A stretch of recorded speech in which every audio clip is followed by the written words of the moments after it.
Hi friends जय जगन्नाथ चलतु आज आउ एक सुंदर विषय वस्तु उपर आम चर्चा करवा।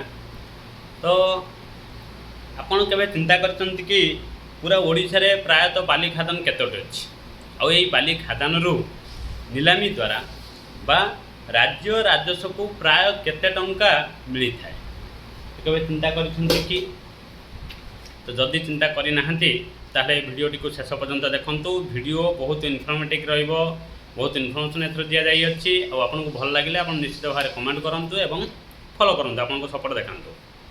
तो बाली खादान आम कथा एठू आरंभ करिबा कि कोनोसी भी दल हुंतु, मोर कोनोसी सरकार रे थिबा विरोधी रे थिबा कोनोसी दल सहित किसी संपर्क नाही। आमे जदि केभे कोनोसी उच्च राजनीतिज्ञ उच्च अधिकारी एमतीक एमएलए एमपी मिनिस्टर एमानकु जदि आमे केभे बड़ मंच रे प्रश्न करती सामाजिक गणमाध्यम सामने ओडिशा उन्नति पथर बाधा किए से कहीं ओडिशा अन्य राज्य भली भल उन्नति करि पारि नाही, से इंफ्रास्ट्रक्चर रे हो किंबा इंडस्ट्रियल रे हो किंबा अन्यान्य।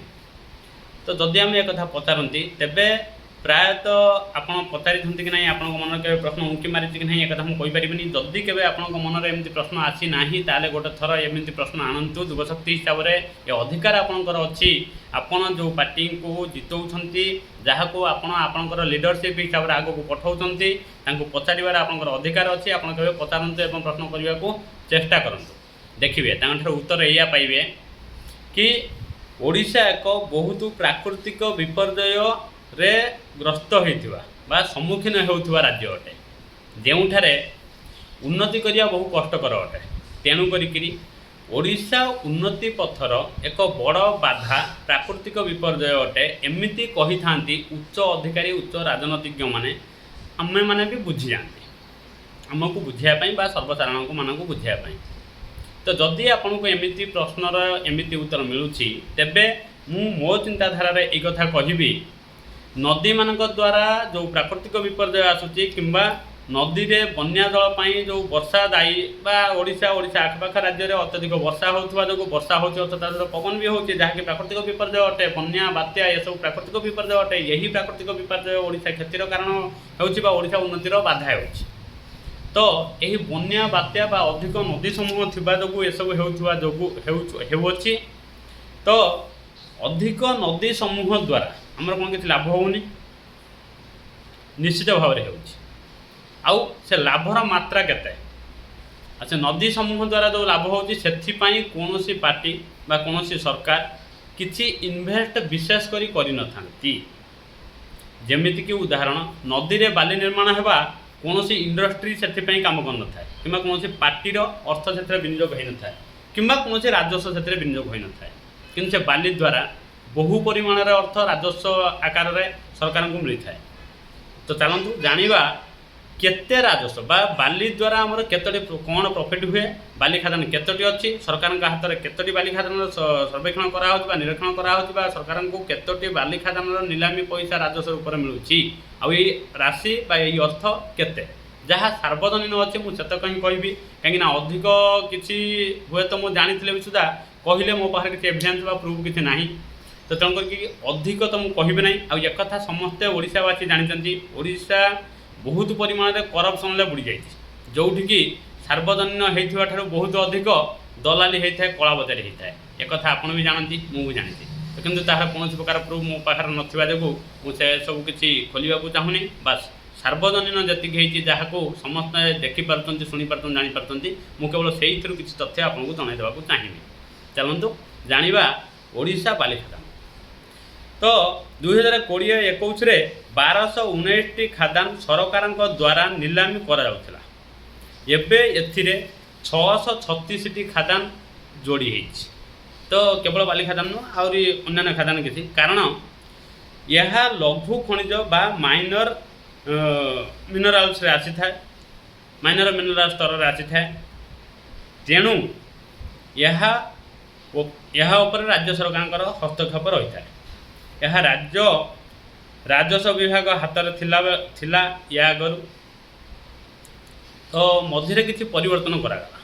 जमीक पूर्व सरकार ସମୟରେ ଏହାକୁ ଖଣି ବିଭାଗକୁ ନେଇଯାଇଥିଲେ। ପରେ ବିଜେପି ସରକାର ଦୋଷାରୋପ କଲେ କି ଏହାର ତସ୍କରୀ ହେବା ପାଇଁ ଏପରି ପରିବର୍ତ୍ତନ କରାଯାଇଅଛି, କାରଣ ଖଣି ବିଭାଗରେ ପର୍ଯ୍ୟାପ୍ତ ବା ଆବଶ୍ୟକୀୟ କର୍ମଚାରୀ ନାହାନ୍ତି। ଖଣି ବିଭାଗ ଉପଯୁକ୍ତ ନିରୂପଣ ପାଇଁ ଆବଶ୍ୟକୀୟ କର୍ମଚାରୀ ନଥିଲା ବେଳେ ମାଇନର ମିନେରାଲ ସ୍ୟାଣ୍ଡ ମାଇନିଂସକୁ ପୁଣି ଖଣି ବିଭାଗକୁ ଟ୍ରାନ୍ସଫର କରାଯାଇଥିଲା ବା ହସ୍ତାନ୍ତର କରାଯାଇଥିଲା କି ଖଣି ବିଭାଗ କର୍ମଚାରୀମାନେ ତାକୁ ବି ନିରୀକ୍ଷଣ ସର୍ବେକ୍ଷଣ କରିବେ। ତ ସେଇ ଯାହାକି ପୂର୍ବତନ ସରକାର କରିଥିଲେ, ସେଥିପାଇଁ ବିଜେପି ସରକାର ଦୋଷାରୋପ କରିଥିଲା ପୂର୍ବତନ ସରକାରଙ୍କୁ କି ଏହା ତସ୍କରୀ ପାଇଁ ଉପଯୋଗୀ ହେବ, ଯେଉଁଠି କର୍ମଚାରୀ ଆବଶ୍ୟକୀୟ କର୍ମଚାରୀ ନାହାନ୍ତି ସେହି ବିଭାଗକୁ ଟ୍ରାନ୍ସଫର କରିକିରି ସେଠି ତସ୍କରୀ କରିବାରେ ସୁବିଧା ହେବ ବା କଳାବଜାରୀ କରିବାରେ ସୁବିଧା ହେବ, ଏମିତି ଦୋଷାରୋପ ବିଜେପି ସରକାର କରିଥିଲେ ବା ବିଜେପି ପାର୍ଟି ତରଫରୁ କରାଯାଇଥିଲା।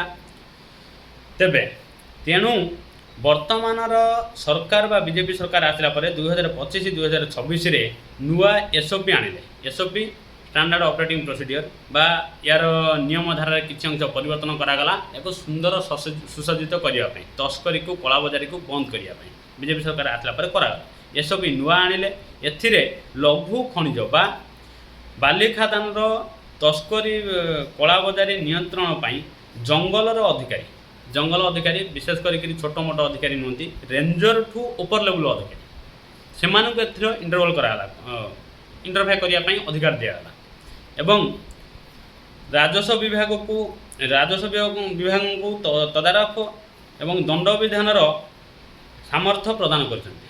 ତେଣୁ ବିଜେପି ସରକାର ଆସିଲା ପରେ ଯେଉଁ ଏସ୍ଓପିର ପରିବର୍ତ୍ତନ କଲେ, ସେଥିରେ ଜଙ୍ଗଲ ବିଭାଗୀୟ ଉଚ୍ଚସ୍ତରୀୟ କର୍ମଚାରୀ ଏବଂ ରାଜସ୍ୱ ବିଭାଗକୁ ଏହି ବାଲି ଖାଦାନର ତଦାରଖ ସହିତ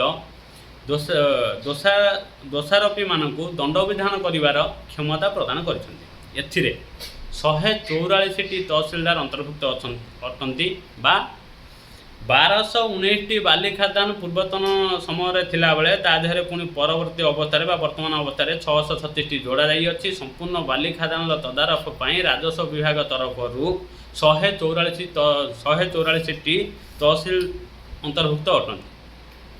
ତ ଇଏ ଆପଣ ପରିଷ୍କାର ହୋଇଗଲେ ଯାହା ସାର୍ବଜନୀନ ରିପୋର୍ଟ ଅଟେ। କଳାବଜାରୀ ତସ୍କରୀ ପାଇଁ ଛୋଟ ମୋଟ ବହୁତ ଖାଦାନ ହୁଏତ ଥାଇପାରେ, ତ ସେସବୁ ମୁଁ କହିବାକୁ ଚାହୁଁନି। ସେସବୁ ବିଷୟରେ ଓଡ଼ିଶାର କେହି ଅଭିଜ୍ଞ ନାହାନ୍ତି, କମ୍ ବେଶୀ ସମସ୍ତେ କ'ଣ ଜାଣିଛନ୍ତି। ତ ଯାହା ଅଫିସିଆଲି ବା ସାର୍ବଜନୀନ ସେହି ରିପୋର୍ଟ ଅନୁସାରେ ଏତିକି ଖାଦାନ ଓଡ଼ିଶା ସରକାରଙ୍କ ହାତରେ ନିଲାମୀ ଦ୍ୱାରା ବା ରାଜସ୍ୱ ଓଡ଼ିଶା ସରକାରଙ୍କୁ ଯାଉଛି, ଓଡ଼ିଶା ସରକାରଙ୍କ ହାତରେ ତତ୍ତ୍ୱାବଧାନରେ ଚାଲିଅଛି। ତାପରେ ଆମେ ଜାଣିବା ୟା ଦେହରୁ ଇନକମ୍ କେତେ ହେଉଛି ବା ଓଡ଼ିଶା ସରକାରଙ୍କୁ କେତେ ପଇସା ୟା ଦେହରୁ ଆସୁଛି। ଯେଉଁ ଓଡ଼ିଶାର ଉଚ୍ଚ ଅଧିକାରୀ ଠାରୁ ଆରମ୍ଭ କରିକିରି ଉଚ୍ଚସ୍ତରୀୟ ରାଜନୈତିଜ୍ଞମାନେ ସବୁବେଳେ ମତ ଦିଅନ୍ତି, ଅଧିକ ନଦୀ ଥିବା ଓଡ଼ିଶା ସବୁବେଳେ ପ୍ରାକୃତିକ ବିପର୍ଯ୍ୟୟରେ ଗ୍ରସ୍ତ ହୋଇ, ତାମାନେ ବନ୍ୟା ବାତ୍ୟାରେ ଗ୍ରସ୍ତ ହୋଇ କ୍ଷୟକ୍ଷତି ଅଧିକ ହୋଇଥାଏ, ଯାହାକୁ ରିପେୟାର କରିବାରେ ସୁଧାରିବାରେ ଓଡ଼ିଶାର ବହୁତ ଧନରାଶି ଖର୍ଚ୍ଚ ହୁଏ, ଯେଉଁଥିପାଇଁ କି ଓଡ଼ିଶା ଏତେଟା ଉନ୍ନତି କରିପାରେ ନାହିଁ। ସର୍ବସାଧାରଣମାନଙ୍କୁ ବୁଝିବା ପାଇଁ ଏହି ମତ ଉଚ୍ଚ ଅଧିକାରୀ ଠାରୁ ଆରମ୍ଭ କରି ଉଚ୍ଚ ରାଜନୈତିଜ୍ଞମାନେ ମଧ୍ୟ ଦେଇଥାନ୍ତି। କିନ୍ତୁ ଆପଣ ଜାଣିଲେ ଆପଣଙ୍କର ମାନେ ମୁଣ୍ଡ ବୁଲେଇ ଦେବ, ଯେତିକି ପଇସା ଓଡ଼ିଶାର ଉନ୍ନତି ପାଇଁ ଯେଉଁ ଡିଜାଷ୍ଟର ଦ୍ୱାରା ବା ପ୍ରାକୃତିକ ବିପର୍ଯ୍ୟୟ ଦ୍ୱାରା ନଷ୍ଟ ହୋଇଥିବା ଜିନିଷର ଉନ୍ନତି ପାଇଁ ଖର୍ଚ୍ଚ କରାଯାଉଛି, ତାଠାରୁ ବହୁତ ଅଧିକ ପଇସା ଏ ବାଲି ଖାଦାନ ଦ୍ୱାରା ଓଡ଼ିଶା ସରକାରଙ୍କୁ ଇନକମ୍ ହୋଇଥାଏ। ତାପରେ ବାଲି ଖାଦାନ ଚାଲିବା ପାଇଁ ବହୁତ ମେସିନାରୀ ବ୍ୟବହାର, ସେ ମେସିନାରୀ ବ୍ୟବହାର କରିବା ପାଇଁ ତା'ର ଅପରେଟର ଠାରୁ ଆରମ୍ଭ କରିକିରି ତା ପାଇଁ ଆବଶ୍ୟକୀୟ ମଜୁରୀ ବା ହେଉଛି ହେଲ୍ପର, ତ ସେମାନଙ୍କର ଇନକମ୍ ବି ବଢ଼ିଥାଏ, ଟ୍ରାନ୍ସପୋର୍ଟେସନ୍ ବଢ଼ିଥାଏ, ସେଥିପାଇଁ ପେଟ୍ରୋଲ ବିଜନେସ୍ ବି ବଢ଼ିଥାଏ। ଆଉ ଯେତେବେଳେ ବହୁତ ଲୋକ ଗୋଟେ କାମରେ ନିୟୋଜିତ ରୁହନ୍ତି, ସେଠିକାର ଦୋକାନ ବଜାର ସବୁ ପ୍ରକାର ଅନ୍ୟାନ୍ୟ ପରୋକ୍ଷରେ କୌଣସି ନା କୌଣସି ବାଟେ ଆପଣ ଦେଖିବେ ବହୁତ ପ୍ରକାରର ବିଜନେସ୍, ଗୋଟେ ବଡ଼ ବିଜନେସ୍ ଛୋଟିଆ ବହୁତ ପ୍ରକାର ବିଜନେସ୍କୁ ଜନ୍ମ ଦିଏ ବା ହେଉଛି ଚଳେଇଥାଏ ବା ବଞ୍ଚେଇକି ରଖିଥାଏ। ସେ ସବୁଥିର ଆକଳନ ତ ଛାଡ଼ି ଦିଅନ୍ତୁ, ସେସବୁଥିର ଆକଳନ ମୁଁ ଆପଣଙ୍କୁ ଜଣାଇବାକୁ ଚାହୁଁନି। ତ ସେସବୁଥିର ଆକଳନ ଚିନ୍ତା କଲେ ଆହୁରି ବହୁତ ହେବ। ତ ମୁଁ ଏଠି କହି ରଖିବାକୁ ଚାହିଁବି 2023-2024 ଡାଟା ଅନୁସାରେ ରାଜ୍ୟ ସରକାରଙ୍କୁ ଏହି ନିଲାମୀ ଯେଉଁ ନିଲାମୀ ପ୍ରୋସେସ୍ରେ ନିଲାମୀ ବିଷୟରେ ଆମେ ପୁଣି କେତେବେଳେ ଗୋଟେ ଭିଡ଼ିଓରେ କଥା ହେବା, ଯାହାକି ଭିଡ଼ିଓ ବହୁତ ବଡ଼ ହୋଇଯିବ। ତ ନିଲାମୀର ପୁରା ପ୍ରୋସେସ୍ ବିଷୟରେ ପୁଣି ଗୋଟେ ଭିଡ଼ିଓରେ ଆମେ କଥା ହେବା। ନିଲାମୀ ପ୍ରୋସେସ୍ରେ ବାଲି ଖାଦାନକୁ ନିଲାମ କରାଯାଇଥାଏ। ଏହି ନିଲାମୀ ପ୍ରୋସେସ୍ରେ 2023-2024 ବିତ୍ତୀୟ ବର୍ଷରେ 14,503 କୋଟିରୁ ଅଧିକ ଅର୍ଥ ଓଡ଼ିଶା ସରକାରଙ୍କୁ ପ୍ରାପ୍ତ ହୋଇଅଛି ବାଲି ଖାଦାନର ନିଲାମୀ ଦ୍ୱାରା। ତ ଆପଣ ଚିନ୍ତା କରନ୍ତୁ, ବର୍ତ୍ତମାନ ତ ଏହି ଧନରାଶି ଆହୁରି ବଢ଼ିଯାଇଥିବ ମୁଁ ଯାହା ଆଶା କରୁଛି, କାହିଁକିନା ପ୍ରତିବର୍ଷ ସବୁକିଛି ବଢ଼ୁଛି, ଯେତେବେଳେ ଏହା ବି ବଢ଼ିଥିବ। ତ ଓଡ଼ିଶା ସରକାରଙ୍କୁ ବାଲି ବନେଇବା ପାଇଁ ନଦୀରେ ଗୋଟେ ଟଙ୍କା ବି ଇନଭେଷ୍ଟ କରତେ ପଡ଼େନି, କିନ୍ତୁ ବାଲି ଖାଦାନ ଦ୍ୱାରା 14,503 କୋଟି ଯଦି ଓଡ଼ିଶା ସରକାରଙ୍କୁ ରାଜସ୍ୱ ମିଳିପାରୁଛି ଗୋଟେ ବର୍ଷରେ, ତା ସହିତ ଅନ୍ୟାନ୍ୟ ବିଜନେସମାନଙ୍କ ଦ୍ୱାରା ବାଲି ଖାଦାନ ପାଇଁ ଚାଲୁଥିବା ଅନ୍ୟାନ୍ୟ ଛୋଟ ଛୋଟ ବିଜନେସମାନଙ୍କ ଦ୍ୱାରା ବହୁତ କିଛି ଇନକମ୍ ହେଉଛି, ତା'ର ହିସାବ ମୋ ପାଖରେ ନାହିଁ। ତ ଏମିତି ଯଦି ଆକଳନ କରାଯାଏ ତାହେଲେ କେତେ ରାଜସ୍ୱ ଓଡ଼ିଶା ସରକାରକୁ ଆସୁଛି। ତ ଏଇ ରାଜସ୍ୱ ଆସୁଥିବା ରାଜସ୍ୱ କେଉଁ ବାଟରେ ଖର୍ଚ୍ଚ ହେଉଛି, ଏହାର ତଥ୍ୟ ବା ଏହାର ହିସାବ କେବେ କୌଣସି ଯୁବ ସମାଜ ତାଙ୍କ ନେତାକୁ ପଚାରିଛନ୍ତି କି?